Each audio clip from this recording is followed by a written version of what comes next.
I'm afraid he's been sacked from his post as First Secretary of State after he made misleading, that's the phrase they use, statements about allegations that police found pornography on computers in his parliamentary office back in 2008. The Prime Minister has said she was extremely sad to ask her close ally to resign. Our political editor Ranvir Singh is at Downing Street for us. So Ranvir, this is the third minister to go in just 2 months.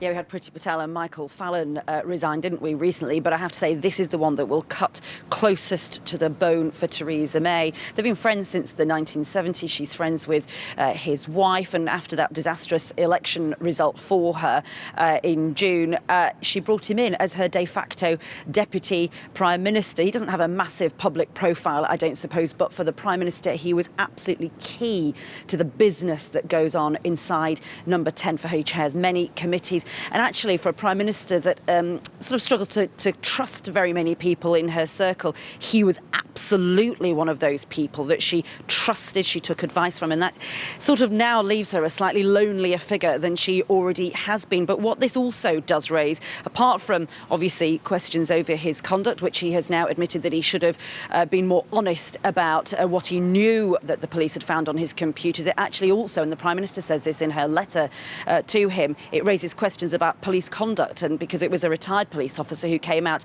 and said that this pornography had been found on his computer, which he then denied knowing anything about.